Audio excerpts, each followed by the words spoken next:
अस्त्रों और शस्त्रों की जरूरत हमेशा रही है, चाहे वो आज की बात हो या फिर प्राचीन काल की। अपनी सेफ्टी के लिए आज हर देश के पास अपनी बहुत बड़ी आर्मी फोर्स और डेंजरस वेपन्स हैं। माइथोलॉजिकल एरा में भी असुरों और राक्षसों से खुद को बचाने के लिए हथियारों की जरूरत पड़ती थी। इसी वजह से इन अस्त्रों का इन्वेंशन किया गया था। माइथोलॉजिकल स्क्रिप्चर में एक से बढ़कर एक अस्त्रों और शस्त्रों के बारे में बताया गया है। ऐसा ही एक अस्त्र था नारायणास्त्र, जिसे खुद भगवान विष्णु ने बनाया था।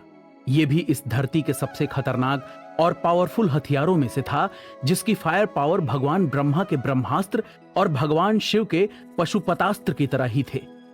यह भगवान विष्णु का ऐसा अस्त्र था जिसका सामना करने की ताकत संसार के बड़े से बड़े अस्त्रों और शस्त्रों में नहीं थी। जिस किसी ने भी एक बार इस नारायणास्त्र को छोड़ दिया तो फिर इसे रोक पाना नामुमकिन था।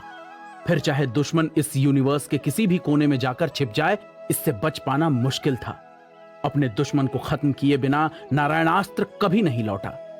भगवान विष्णु का नारायणास्त्र उनके सुदर्शन चक्र की तरह ही था, जो एक बार छोड़े जाने के बाद आसमान से लाखों मिसाइल्स और वेपन की बारिश करने लगता था। जितना तेज ये चक्र घूमता था, मिसाइल्स और वेपन्स की संख्या भी लगातार बढ़ने लगती थी। इन मिसाइल के सामने जो कोई भी आता था वो राख हो जाता था। भगवान विष्णु के नारायणास्त्र को सिर्फ एक ही तरीके से शांत किया जा सकता था, और वो था सरेंडर। जो कोई भी अपने हथियार डालकर नारायणास्त्र के आगे सरेंडर कर देता था तो ये दिव्यास्त्र शांत हो जाता था। इस शस्त्र की खासियत ये थी कि इसे केवल एक ही बार इस्तेमाल किया जा सकता था।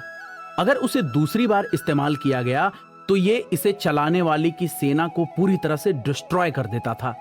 कहा जाता है कि महाभारत के युद्ध में गुरु द्रोणाचार्य के बेटे अश्वत्थामा ने पांडवों पर नारायणास्त्र चला दिया था। अपने पिता द्रोणाचार्य की डेथ से अश्वत्थामा बहुत नाराज और दुखी थे।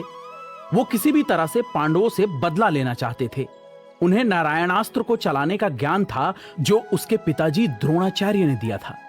अश्वत्थामा को लगता था कि नारायणास्त्र का नॉलेज किसी को भी नहीं है, क्योंकि गुरु द्रोणाचार्य ने यह अस्त्र सिर्फ अश्वत्थामा को दिया था। अर्जुन को भी इस अस्त्र के बारे में कुछ पता नहीं था। जब उन्हें लगा कि पांडवों को हरा पाना मुश्किल है तो उसने अपना नारायणास्त्र निकाला था। अश्वत्थामा ने पांडवों और उनकी सेना पर नारायणास्त्र से हमला कर दिया था, जिसका सामना करने की हिम्मत पांडवों में भी नहीं थी। जैसे ही अश्वत्थामा ने पांडवों पर नारायणास्त्र चलाया, दिन में भी चारों तरफ अंधेरा छा गया। सुदर्शन चक्र का एक बड़ा रूप घूमते हुए पांडवों की सेना के ऊपर मंडराने लगा। नारायणास्त्र इतना ज्यादा पावरफुल था कि कुछ ही सेकंड्स में उसने पांडवों की एक बहुत बड़ी सेना को खत्म कर दिया। तब अर्जुन समेत सभी पांडव घबरा गए। उन्हें समझ नहीं आ रहा था कि वो नारायणास्त्र का सामना कैसे करें। आसमान से लगातार खतरनाक डेंजरस मिसाइल्स और बम के गोले बरस रहे थे और पांडवों की सेना को खत्म कर रहे थे। नारायणास्त्र को भगवान विष्णु ने बनाया था, इसीलिए वो इसे शांत करने का तरीका भी जानते थे।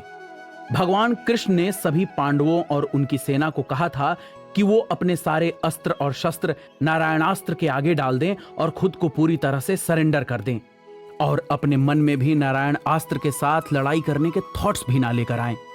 तभी नारायण अस्त्र शांत होगा और हथियारों और मिसाइल्स की बारिश रुकेगी। तब युधिष्ठिर ने अपने भाइयों समेत अपनी पूरी सेना को नारायणास्त्र के सामने झुक जाने का आदेश दिया। युधिष्ठिर के आदेश को मानते हुए अर्जुन, नकुल और सहदेव समेत उनकी सेना ने अपने हथियार नारायण अस्त्र के सामने सरेंडर कर दिए। लेकिन भीम ने हार नहीं मानी और लड़ते रहे। नारायणास्त्र से लगातार हथियारों की बारिश हो रही थी। उनसे लड़ते लड़ते भीम भी थक गए। तब पांडवों के समझाने पर भीम ने हार मानते हुए अपने हथियार नारायणास्त्र के आगे डाल दिए।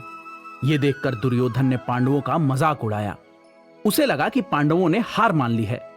लेकिन धीरे धीरे जब नारायणास्त्र शांत हो गया और पांडव नारायणास्त्र के हमले से बच गए, तब उसे श्री कृष्ण और पांडवों की प्लानिंग समझ में आई। रामायण एरा में भी भगवान विष्णु के इस दिव्य नारायण अस्त्र का इस्तेमाल हुआ था। कहा जाता है कि नारायणास्त्र रावण के बेटे मेघनाथ के पास भी था। उस युद्ध में मेघनाथ इकलौता ऐसा वॉरियर था जिसके पास सभी तरह के अस्त्र थे। राम रावण युद्ध के दौरान मेघनाथ ने भगवान राम के छोटे भाई लक्ष्मण पर नारायणास्त्र से हमला कर दिया था। रामायण में हुई बैटल में लक्ष्मण और मेघनाथ का सामना कई बार हुआ था। मेघनाथ ने इंद्र को भी हरा दिया था, लेकिन लक्ष्मण को हरा पाना मेघनाथ के लिए मुश्किल हो रहा था। तब उसने आखिरी लड़ाई में लक्ष्मण के खिलाफ अपना नारायणास्त्र निकाला था और इसे लक्ष्मण पर चला दिया था। जिस तरह से भगवान राम खुद नारायण के अवतार थे, तो वहीं लक्ष्मण को शेषनाग का अवतार माना जाता है। नारायणास्त्र नारायण हरि विष्णु का शस्त्र था। इस वजह से नारायणास्त्र ने लक्ष्मण को नुकसान पहुंचाने से इनकार कर दिया था। इस तरह से मेघनाथ का नारायणास्त्र बेअसर हो गया था। नारायणास्त्र और सुदर्शन चक्र के अलावा उनके पास कई अस्त्र और शस्त्र थे, जिसमें उनका धनुष सारंग, खड्ग नंदक, उनकी गदा कौमुदकी और उनका गुलाबी रंग का शंख पांचजन्य भी था, जो भगवान विष्णु को कंप्लीट करते थे। भगवान ब्रह्मा और विष्णु के दिव्य अस्त्रों के बाद अब अपने लिसनर्स को देवाधिदेव महादेव के अस्त्रों के बारे में बताते हैं, जिसमें सबसे पहला नंबर आता है त्रिशूल का, जिससे उन्होंने कई राक्षसों और असुरों को मारा था। तो क्या था भगवान शिव के अस्त्र त्रिशूल की कहानी और भगवान शिव के पास ये कब आया? ये जानने के लिए चलते हैं अपने अगले एपिसोड पर।